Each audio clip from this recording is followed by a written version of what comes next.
The security camera footage was crystal clear. Mr. Park sat frozen in his leather chair, his hands gripping the armrests so tight his knuckles turned white. On the screen in front of him, his cook Marcus was doing something that made Mr. Park's blood run cold. The big man from America wasn't just cooking in the kitchen. He was standing in front of the safe, the secret safe that was hidden behind the painting of mountains, the safe that only 3 people in the entire world knew about. Mr. Park's heart hammered in his chest like a drum. His breathing became fast and shallow. This couldn't be happening. Not Marcus. Not the man he had trusted for 3 whole years. But before we talk about what Mr. Park saw on that camera, let me ask you something. Have you ever trusted someone completely, only to find out they might be lying to you? Drop a comment below and tell me where you're watching from. And if you want to see how this crazy story ends, make sure you keep watching until the very end. Now, let me take you back to where this whole thing started. 3 months earlier, Marcus Johnson hummed a cheerful tune as he chopped vegetables in the massive kitchen of Mr. Park's mansion. The morning sun poured through the tall windows, making the marble counters sparkle like diamonds. Marcus was a big man, tall and strong, with kind eyes and a smile that could light up a room. He had moved to Seoul, South Korea, from Atlanta, Georgia, 3 years ago, looking for a fresh start after some hard times back home. Working for Mr. Park wasn't easy, but Marcus loved cooking and Mr. Park paid him well. Really well, enough to send money back to his sick mother in America and still have plenty left over. What Marcus didn't know, what Mr. Park made sure nobody knew, was that Mr. Park wasn't just a rich businessman. He was one of the most powerful and dangerous mafia bosses in all of South Korea. His mansion looked beautiful on the outside, with its perfectly cut gardens and fancy fountains. But underneath all that beauty, dark and scary things happened. Mr. Park was a short man with silver hair, always dressed in expensive suits that probably cost more than a car. He walked slowly, talked quietly, and smiled often. But people who knew him understood the truth. That smile was like ice. Cold, empty, dangerous. Marcus. Mr. Park's voice called from the dining room. Is breakfast ready? Almost, Mr. Park. Marcus called back cheerfully, arranging the kimchi and rice just the way his boss liked it. 2 more minutes. Marcus carried the tray of food into the dining room, where Mr. Park sat reading a newspaper. The boss looked up and nodded with that cold smile. It smells wonderful as always, Mr. Park said in perfect English. He had learned the language just to talk to Marcus, which had made Marcus feel special when he first started working there. Thank you, sir, Marcus replied, bowing slightly like he had learned to do in Korea. I added some extra spices today. Hope you like it. As Marcus turned to leave, Mr. Park spoke again. Marcus, I need to travel to Busan for business next week. I'll be gone for 5 days. No problem, sir. I'll make sure everything is perfect for when you return. Mr. Park watched Marcus walk away, his eyes following the cook's every movement.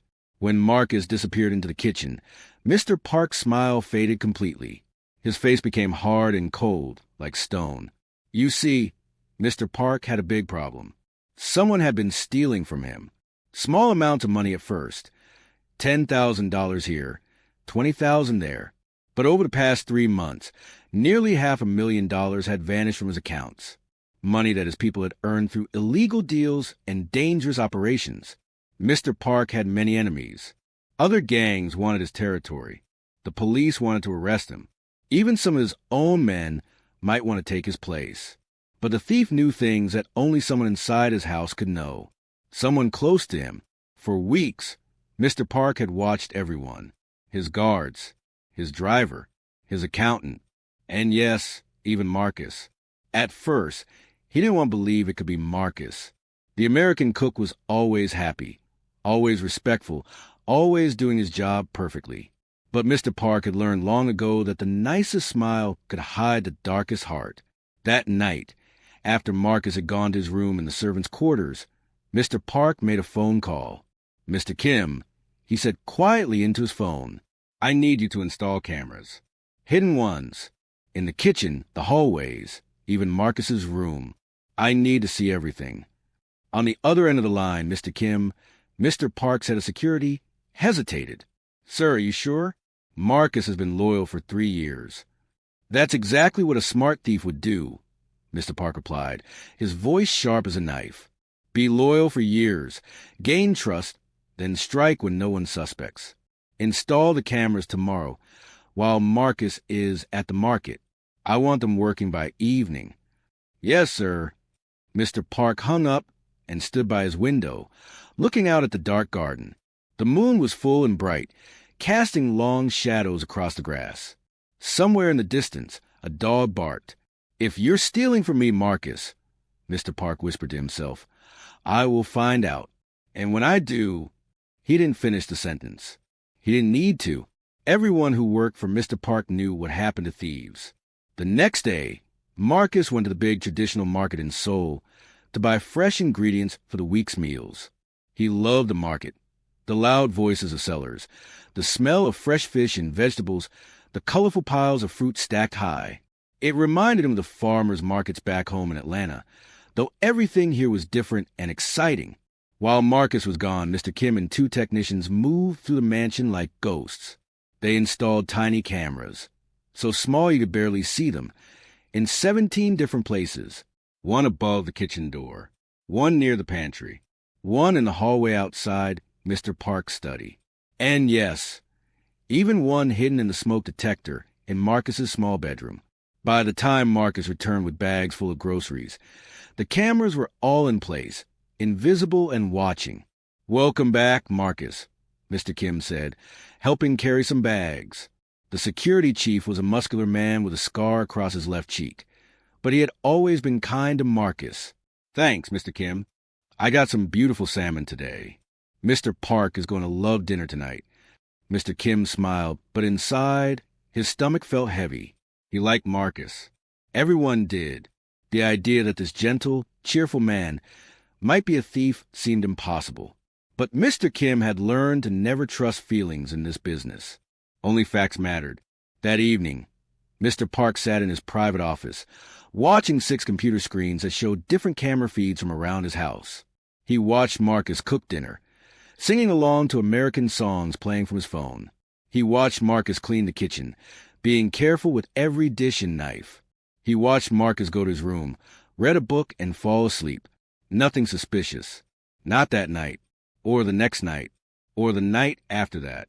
For 2 whole weeks, Mr. Park watched the cameras every evening.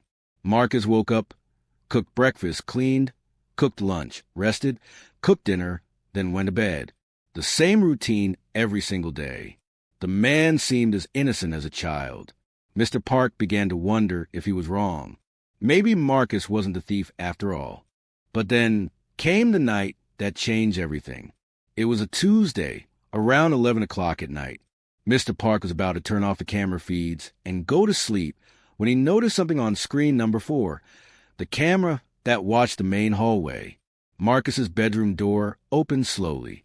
The big man stepped out, but he wasn't wearing his usual pajamas. He was fully dressed in dark clothes, and he was moving differently, not with his usual cheerful, bouncy walk. He was moving carefully, quietly, like a cat sneaking through the shadows.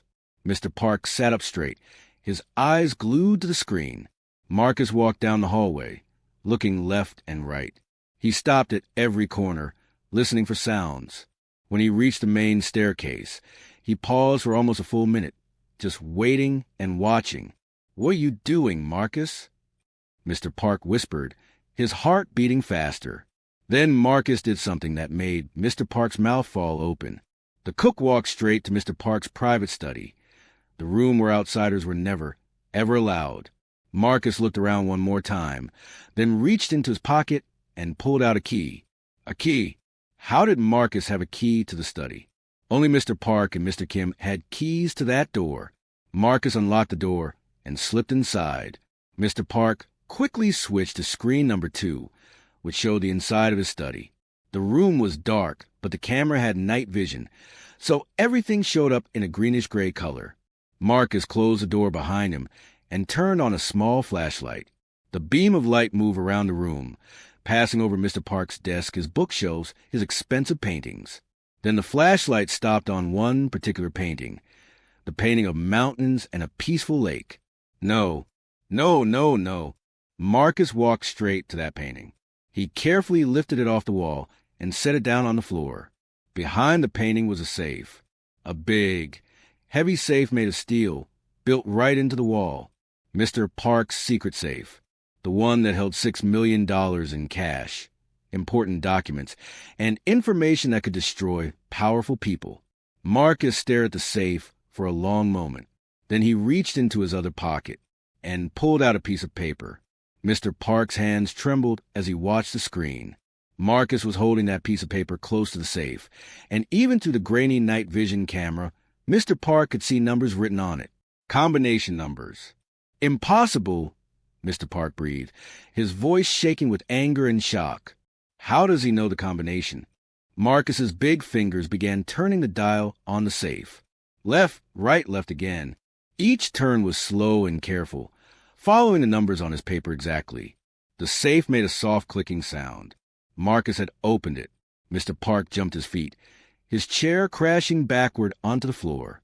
His first thought was to run downstairs and catch Marcus red-handed.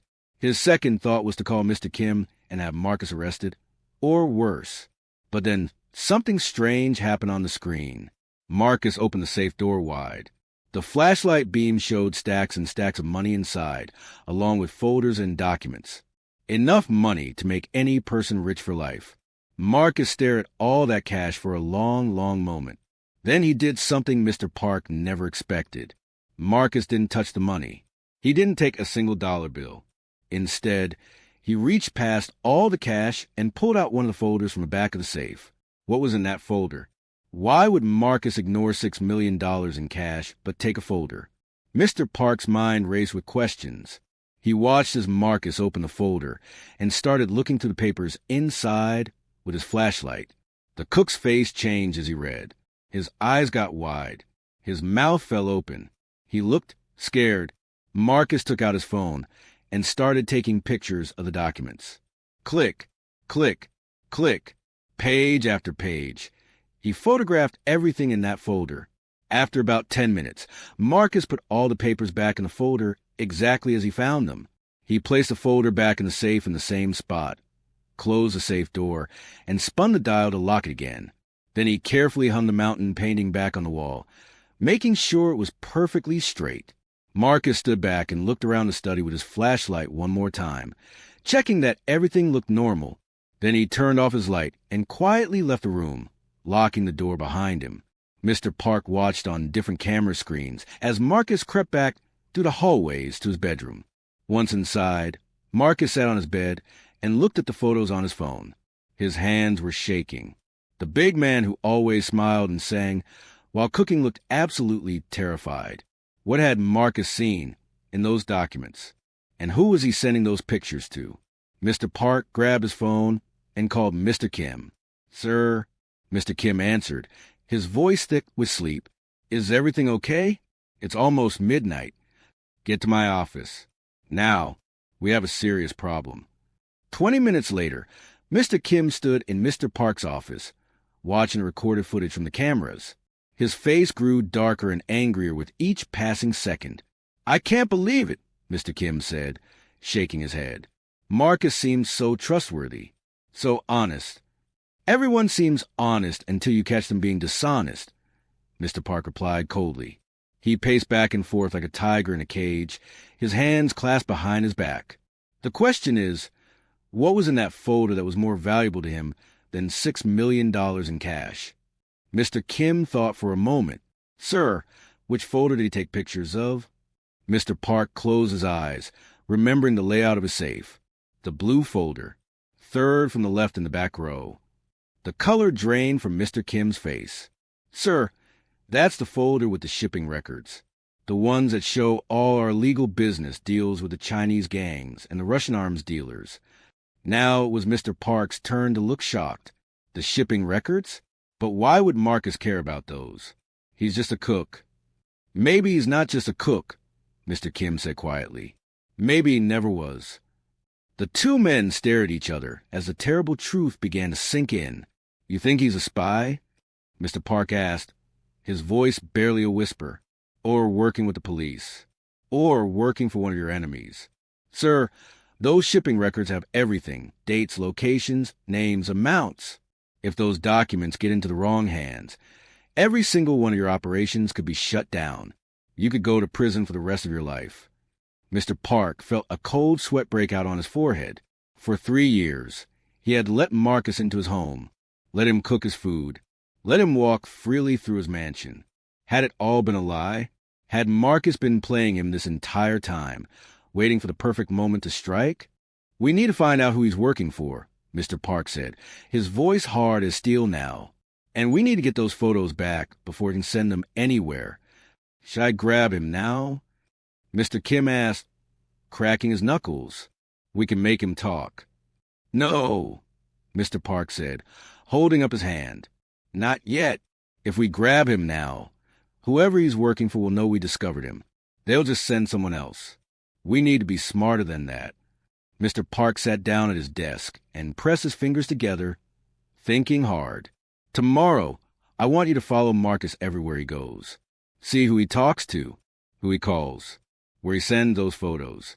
We catch everyone involved, not just him. Yes, sir. And Mr. Kim, make sure Marcus doesn't know he's being followed. I want him to think everything is normal. Let him believe he got away with it. After Mr. Kim left, Mr. Park sat alone in his dark office, staring at the frozen image on his computer screen. It showed Marcus standing in front of the open safe, the flashlight illuminating his face, the face of a traitor. The next morning, Marcus woke up at 6 o'clock, like always. But unlike every other morning, he didn't feel happy or rested. He had barely slept at all. Every time he closed his eyes, he saw those terrible documents from Mr. Park's safe.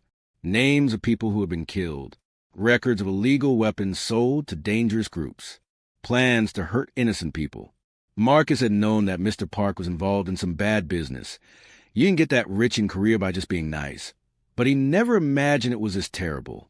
Marcus sat on the edge of his bed, his head in his hands. What should he do? If he went to the police with those photos, Mr. Park would know it was him. Mr. Park would hunt him down and kill him. Maybe kill his mother back in America, too, just to send a message. But if he did nothing, all those bad things in the documents would keep happening. More people would get hurt. More weapons would be sold to criminals and terrorists. There was a knock on his door. Marcus jumped, his heart racing. Why, yes. Marcus, it's me, Mr. Kim. Mr. Park wants breakfast in 30 minutes. He has an important meeting today. Okay, I'll start cooking right now. Marcus quickly got dressed and headed to the kitchen, trying to act normal. But his hands shook as he cracked eggs into a bowl. His mind was a million miles away. Mr. Kim watched from the hallway, pretending to check his phone, but actually studying Marcus's every move.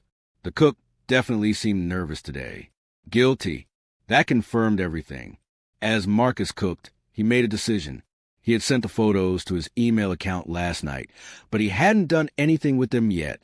Today, he would go to the internet cafe downtown, a place with no security cameras, and send those photos to someone who could help, someone safe. His friend David back in America was a journalist who wrote stories about crime and corruption. David would know what to do with this information. He would know how to expose Mr. Park without getting Marcus killed. Marcus just had to get through today without raising suspicion. He had to act normal. Smile. Cook. Clean. Be the same happy Marcus that everyone knew. He carried breakfast to the dining room where Mr. Park sat reading his newspaper. Good morning, sir. Marcus said with his biggest smile, though it felt fake on his face. Beautiful day today. Mr. Park looked up and smiled back, that cold, scary smile that never reached his eyes. Good morning, Marcus. Indeed, it is a beautiful day. The eggs look perfect. Thank you, sir. As Marcus turned to leave, Mr. Park spoke again. Oh, Marcus, I forgot to mention, I'm having a special dinner party tomorrow night. Very important guests. I'll need you to prepare your absolute best dishes. Marcus stopped and turned back. Of course, sir. How many guests? Just 5? But these are very powerful people. Everything must be perfect. I understand. I won't let you down. Mr. Park's smile grew wider. I know you won't, Marcus. I trust you completely. Those words hit Marcus like a punch in the stomach. Trust. Mr. Park trusted him, and here he was planning to betray that trust. But Mr. Park was a criminal, a dangerous man who hurt people. Marcus was doing the right thing, wasn't he? Marcus hurried back to the kitchen, his mind spinning with guilt and fear and confusion. He didn't notice Mr. Park, watching him leave with eyes as cold as ice. And he definitely didn't notice Mr. Kim slipping out the back door to prepare the surveillance team that would follow Marcus's every step today. The trap was set, and Marcus had no idea he was walking right into it. At 2 o'clock that afternoon, Marcus told Mr. Kim he needed to go to the market again to buy special ingredients for tomorrow's dinner party. Mr. Kim nodded and smiled, pretending like everything was normal. Take your time, Marcus. Get only the best ingredients. Mr. Park wants everything perfect. I will, Mr. Kim. Thank you. Marcus grabbed his backpack and walked out of the mansion's front gate. The sun was shining bright, and the streets of Seoul were busy with cars and people. Marcus walked toward the subway station, his backpack feeling heavy on his shoulders. Inside that backpack was his laptop, the laptop he planned to use at the internet cafe. What Marcus didn't know was that 3 of Mr. Park's men were following him. One dressed as a businessman, walking 20 feet behind him. Another riding a bicycle on the other side of the street. And a third waiting in a black car at the end of the block. Mr. Kim sat in his office, watching a red that moved across a map on his computer screen. They had placed a tiny tracking device in Marcus's backpack that morning while he was in the shower. The cook couldn't take a single step without them knowing exactly where he was. Marcus rode the subway for 15 minutes, then got off at Gangnam Station. He walked through the crowded streets, past coffee shops and clothing stores, until he reached a small internet cafe on the 3rd floor of an old building. The sign outside said PC Bang in bright blue letters. Perfect. This place was old and cheap. No security cameras that he could see. Marcus paid the teenager at the front desk for 2 hours of computer time and sat down at computer number 17 in the back corner. He pulled out his laptop, connected to the cafe's Wi-Fi, and opened his email. His hands were sweating as he attached the photos from his phone to a new email message. He typed in David's email address, his journalist friend back in Atlanta. Then he started writing. David, you won't believe what I found. The man I work for in Korea is involved in really bad stuff. I'm sending you documents that prove it. Please be careful with these. Don't tell anyone where you got them. And please help me figure out what to do. I'm scared. Marcus. Marcus's finger hovered over the send button. Once he pressed it, there was no going back. These documents would be out in the world. David would investigate. Stories would be written. Mr. Park would eventually find out. And when he did, Marcus closed his eyes and thought about his mother back in Atlanta. She was sick with cancer and needed expensive treatments. The money Marcus sent home every month paid for her medicine and her nurses. If something happened to him, who would take care of her? But then he thought about all those names in the documents. All those people who had been hurt or killed because of Mr. Park's illegal business. Didn't they have mothers too? Didn't they deserve justice? Marcus took a deep breath and pressed send. The email whooshed away into cyberspace. It was done. Marcus sat back in his chair, feeling a strange mix of relief and terror wash over him. He had done it. He had actually done it. There was no turning back now. He quickly deleted the photos from his phone and his laptop, clearing every trace of them from his devices. Then he erased his browser history and logged out his email. He wanted to make sure that if anyone checked his computer, they wouldn't find anything suspicious. Marcus packed up his laptop and left the internet cafe, stepping back out into the bright afternoon sunshine. He felt lighter somehow, like a huge weight had been lifted off his chest. Maybe everything would be okay. Maybe David would know how to handle this safely. Maybe... Excuse me, sir. Marcus turned around and saw a police officer standing behind him. A real police officer in a full uniform, with a badge and everything. Marcus's heart almost stopped. Why, yes, officer. I'm sorry to bother you, but we've had reports of a pickpocket in this area. A tall foreign man. Have you seen anyone suspicious?" Marcus let out a huge breath of relief. The officer wasn't here for him. Just asking about a pickpocket. "No, officer. I haven't seen anyone like that. Sorry." "No problem. Thank you for your time. Please be careful with your belongings." The officer walked away, and Marcus continued down the street toward the market. His legs felt shaky like jelly.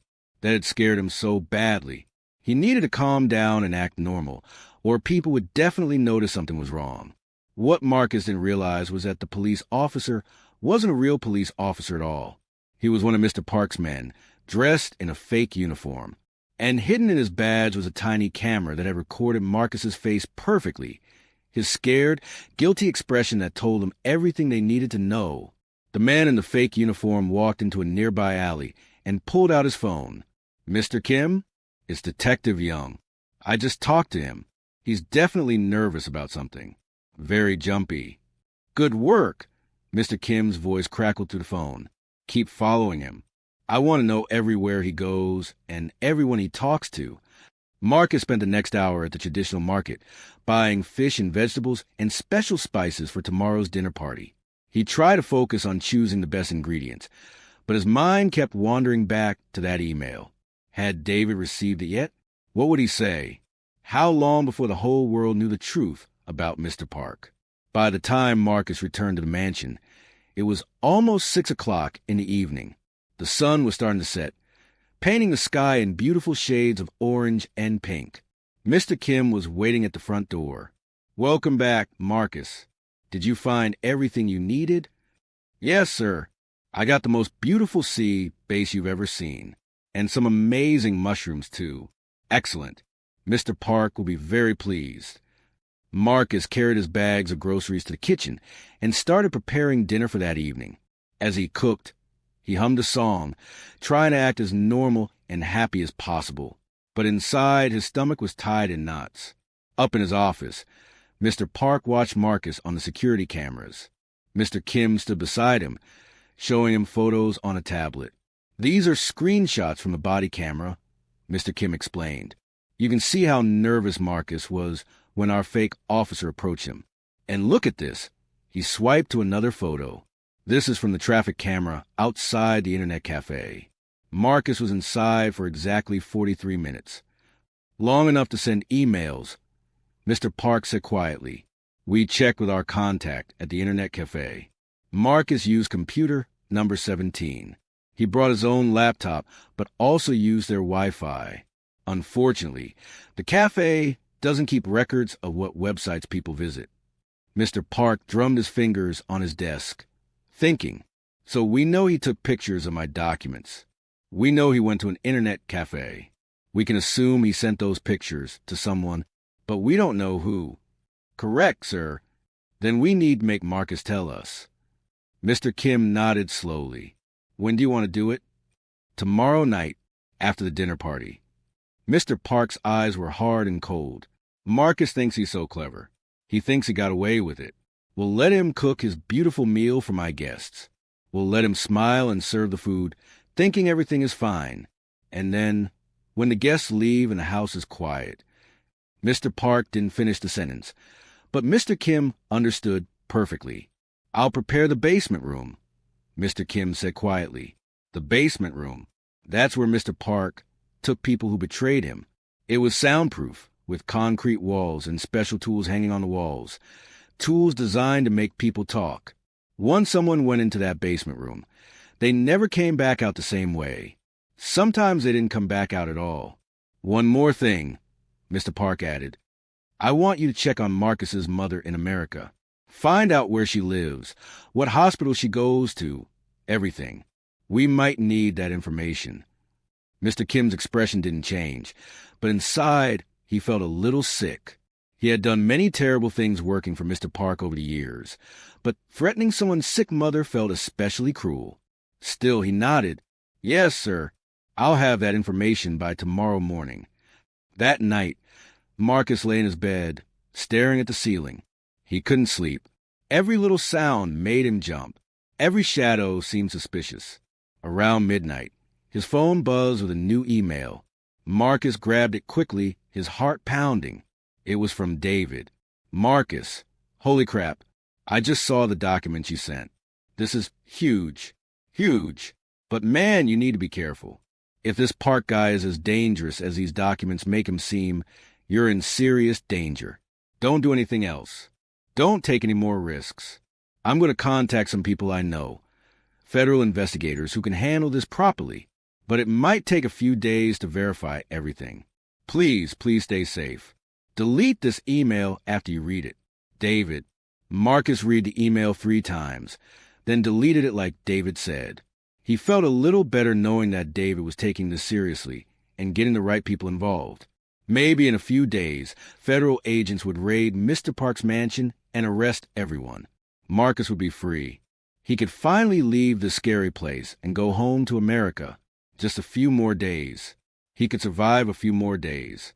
Marcus finally fell asleep around 2 in the morning, exhausted from all the stress and fear.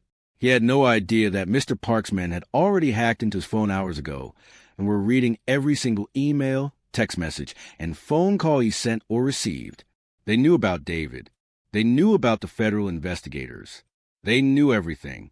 And tomorrow night, after the dinner party, Marcus would discover just how deadly it was to betray a Korean Mafia boss. The next evening arrived faster than Marcus wanted.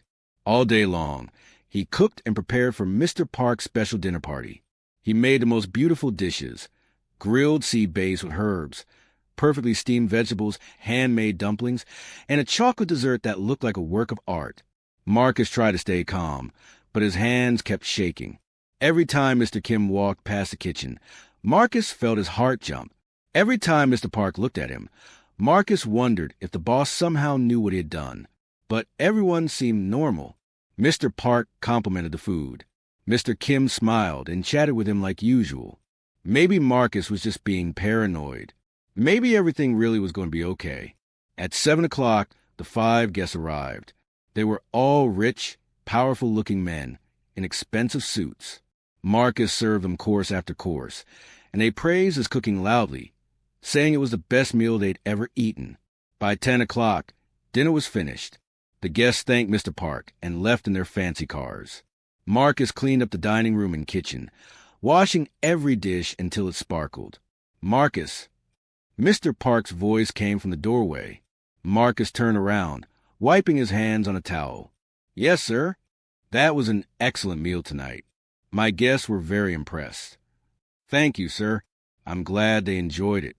Why don't you come to my study? I have something special for you. A bonus for all your hard work. A bonus? Marcus felt a wave of relief wash over him. See? Everything was fine. Mr. Park was happy with him. Nobody suspected anything. That's very kind of you, sir. You didn't have to. I insist. Come. Marcus followed Mr. Park through the hallways to the study. The same study where he had broken in 2 nights ago. His stomach did a little flip, but he pushed the feeling down. It was just a coincidence. Mr. Park probably kept money in there. Mr. Park unlocked the study door and gestured for Marcus to enter first. The moment Marcus stepped inside, he knew something was terribly wrong. Mr. Kim was standing in the corner of the room, his arms crossed. 2 other large men Marcus had never seen before stood on either side of the door, and on Mr. Park's desk was Marcus's laptop, the one he had hidden in his bedroom. Marcus's blood turned to ice. Please, sit down, Marcus, Mr. Park said softly, closing the door behind them. Mr. Park, I don't understand. Sit down. Mr. Park's voice cracked like a whip, making Marcus jump. Marcus sat down in the chair facing the desk, his whole body trembling. This was it. They knew. Somehow they knew everything. Mr. Park walked slowly around his desk and sat down, steepling his fingers together.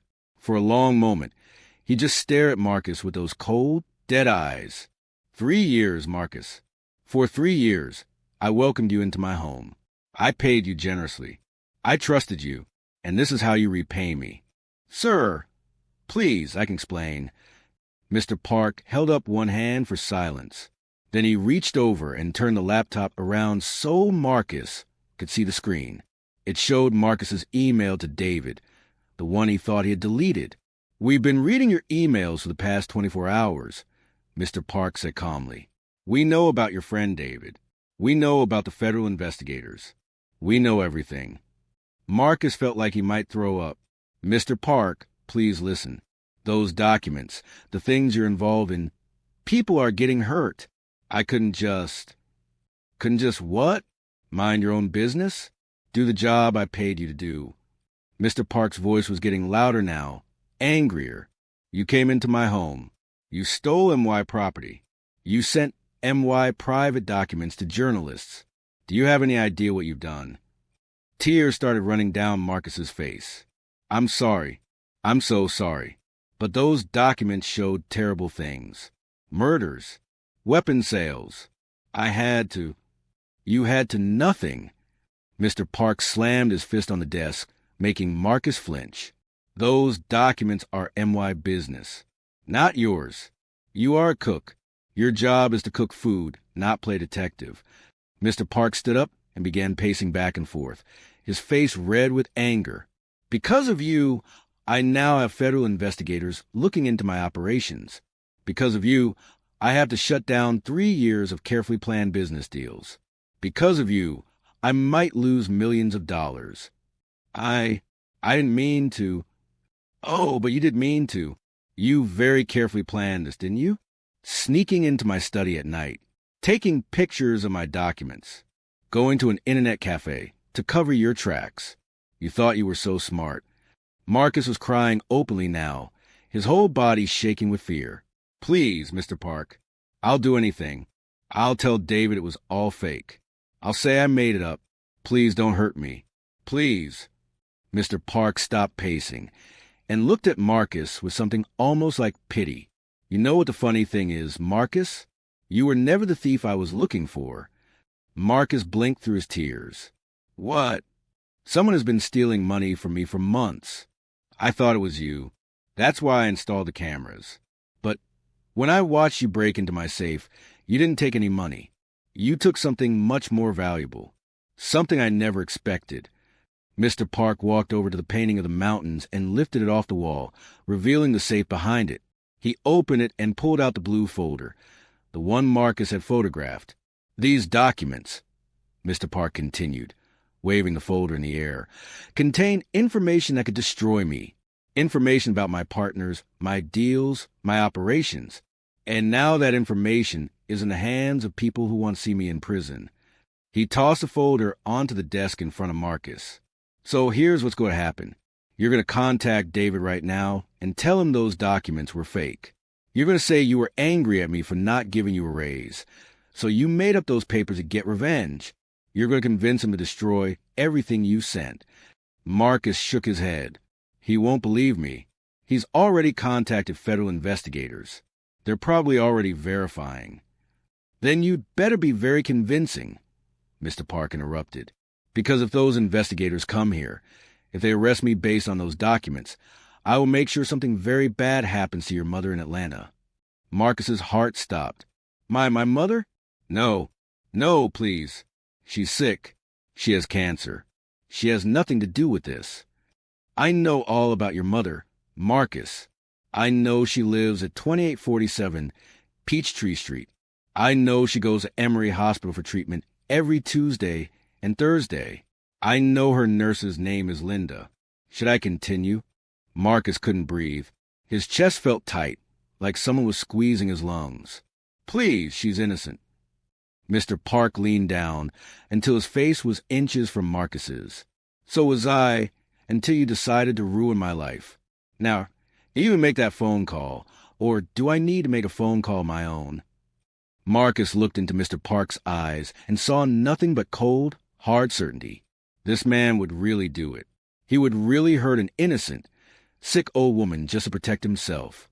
With shaking hands, Marcus picked up his phone. What do you want to say exactly? For the next 20 minutes, Mr. Park dictated exactly what Marcus should write to David. Marcus typed out a long email explaining that he had been angry and jealous, that he had created fake documents using Photoshop, that none of it was real.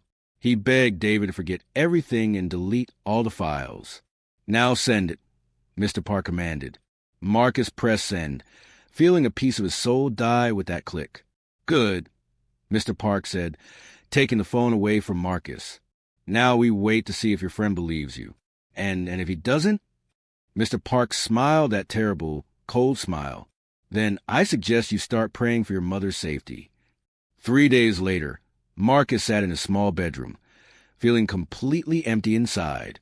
David had responded to his email with confusion and disappointment, but eventually said he would destroy the documents like Marcus asked. The federal investigators had apparently closed their preliminary inquiry, deciding the evidence was unreliable.